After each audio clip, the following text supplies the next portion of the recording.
Maka dibawa orang pula kepadanya seorang lumpuh yang terbaring di tempat tidurnya. Ketika Yesus melihat iman mereka, berkatalah ia kepada orang lumpuh itu, "Percayalah, hai anakku, dosamu sudah diampuni." Maka berkatalah beberapa orang ahli Taurat dalam hatinya, "Ia menghujat Allah." Tetapi Yesus mengetahui pikiran mereka, lalu berkata, "Mengapa kamu memikirkan hal-hal yang jahat di dalam hatimu?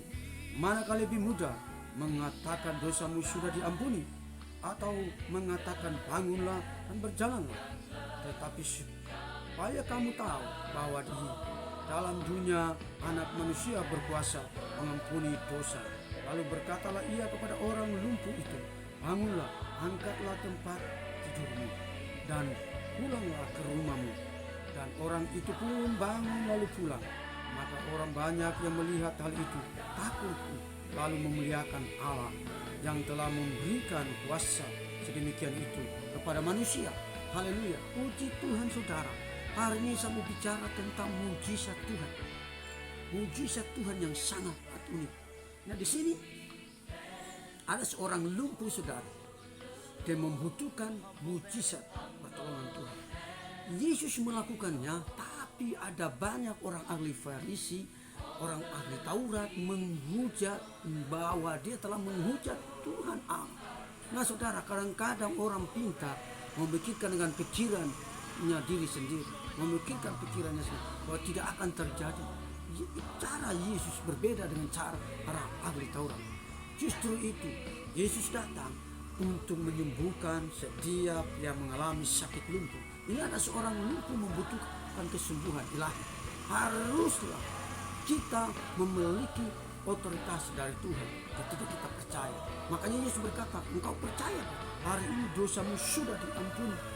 Saudara tahu, orang lumpuh ini dijawab doanya. Sudah bertahun-tahun dia membutuhkan untuk berjalan seperti orang yang normal. Tetapi tidak ada seorang pun, termasuk ahli Taurat, yang tiap hari duduk di rumah Tuhan, tapi tidak mengadakan mujizat. Ketika Yesus mengubah suasana, orang lumpuh disembuhkan oleh Tuhan dan dia dapat berjalan. Hari ini sudah berapa banyak saudara berdoa? Sudah berapa banyak saudara bergumul berdoa, tapi doa saudara yang tidak pernah dijawab oleh Tuhan. Saya percaya hari ini Anda yang doanya belum dijawab, Anda akan dijawab doanya. Asalkan saudara percaya kepada Yesus Kristus. Saya percaya pergumulan apapun yang saudara naikkan, untuk jodoh. Nah ini saudara, saya mau katakan, yang jomblo, yang butuh jodoh, pendamping hidup, saudara harus butuh percaya. Mungkin saudara sudah bergumul dengan beberapa tahun, 1 tahun, 5 tahun, 10 tahun, bahkan dengan puluhan tahun. Anda bergumul untuk berdoa minta pasangan hidup, tapi hari ini kok tidak datang-datang.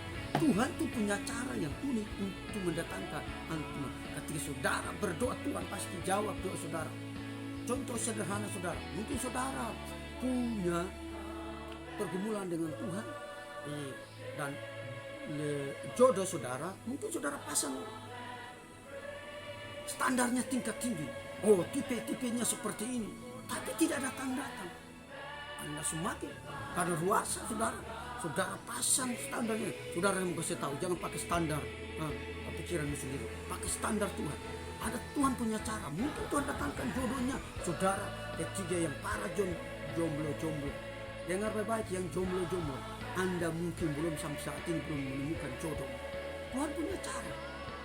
Mungkin saudara berdoa, tiba-tiba Tuhan punya cara mendatangkan jodoh saudara. Mungkin kepalanya, rambutnya seperti Ronaldo, kepalanya tidak ada rambut. Caranya gimana saudara? Oh, yang datang ini adalah bermasalah, rambutnya tidak. Oh, perempuan, rambutnya seperti Ronaldo. Undul, saudara. Ketika saudara memandang bahwa ini bukan jodoh saya, mungkin Tuhan kirim jodoh. Caranya gimana? Saudara anak Tuhan, doakan kepalanya yang tadi yang botak bertumbuh kembali rambut. Kalau tidak bertumbuh, pakai hikmat saudara. Hikmatnya apa? Beli obat, gosok. Oh, haleluya. Pasti bertumbuh. Kalau tidak bertumbuh, Pergi, belikan dia rambut palsu, taruhkan di kepala. Pasti dia cantik atau dia ganti. Oh haleluya, puji Tuhan. Hikmatnya sungguh luar biasa. Tuhan kasih hikmat. Mungkin itu jodoh yang terbaik. Ketika Anda memandang sudah rambutnya sudah ada, maka dia cantik atau ganti. Saudara jangan pilih. Mungkin itu tulang rusukmu atau pendamping hidupmu. Ada juga yang Tuhan kirim caranya ganti. Caranya juga saudara. Ada mungkin datang rambutnya tadi tidak ada, sekarang yang datang adalah giginya tidak ada, semua ompong karena dimakan oleh bakteri. Dimakan oleh bakteri karena mungkin jarang atau dia mengalami masalah lagi. Lalu saudara berkata, oh masalah lagi yang datang, biaya lagi. Saudara aku berpikir biaya lagi yang keluar. Oh ini bukan tulang rusuk, bukan pendamping hidup. Ada tubuhnya. Saudara berdoa supaya ketika saudara berdoa giginya akan bertumbuh. Kalau tidak bertumbuh gampang saudara.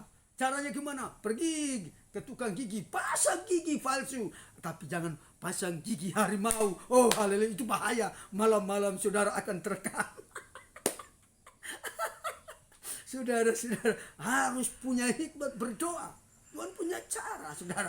Kalau yang datang adalah yang tidak punya gigi, saudara doakan supaya dia punya gigi bertumbuh. Kalau tidak bertumbuh, saudara bawa kemana? Ke tukang gigi, pasang gigi baru, sehingga dia waktu tertawa, dia senyum, giginya penuh dengan senyuman yang manis.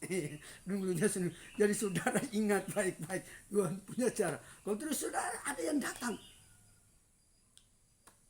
tidak sempurna, mungkin kakinya seperti tadi firmannya, dia mungkin lumpuh, tidak berjalan.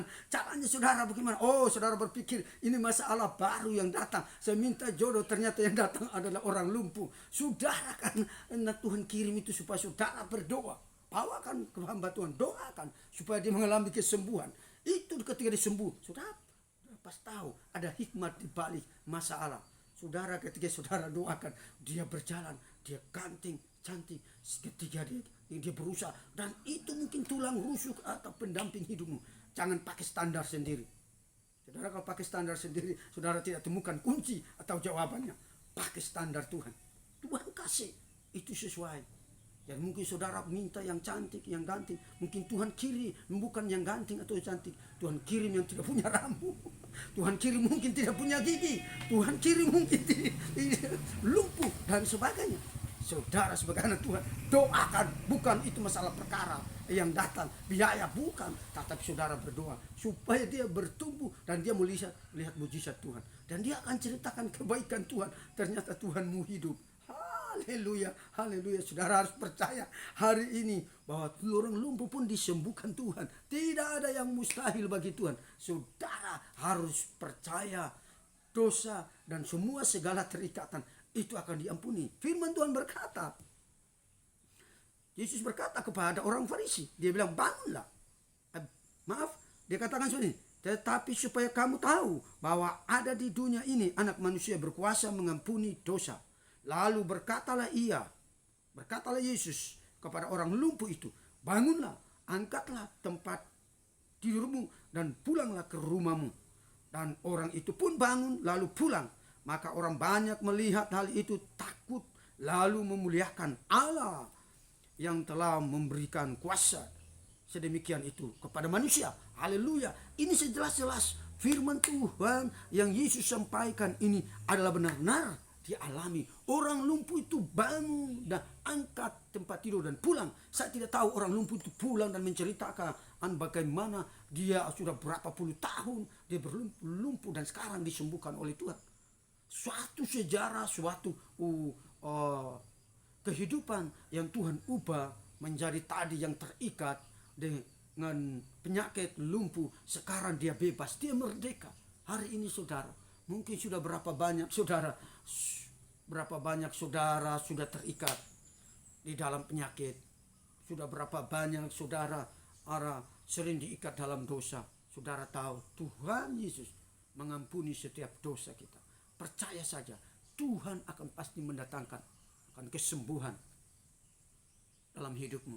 Saudara yang diberkati oleh Tuhan, praktek kehidupan kita harus percaya. Hanya percaya, saudara. Syaratnya gampang. Saudara percaya kepada Yesus. Pilih yang mana? Percaya atau tidak percaya? Kalau saudara percaya, saudara akan diselamatkan dari segala sakit penyakit. Disembuhkan. Yang tidak bisa berjalan, bisa berjalan. Yang buta bisa melihat. Yang mati bisa bangkit, segala sakit penyakit. Tuhan akan buat saudara bebas dari segala sakit penyakit. Karena Dia penyembuh. Asal saudara percaya. Mudah kan saudara percaya? Tidak ribet, tidak sulit. Tidak ada syarat-syarat yang merepotkan saudara. Syaratnya sangat mudah. Hanya percaya. Saudara percaya, maka Tuhan hadir dalam hidup. Dan Tuhan akan membebaskan dari setiap segala belenggu sakit penyakit, segala belenggu dalam kehidupan permasalahan. Tuhan yang sanggup membebaskan sehingga saudara bebas, merdeka bersama Tuhan. Haleluya, puji Tuhan. Tuhan Yesus berkati.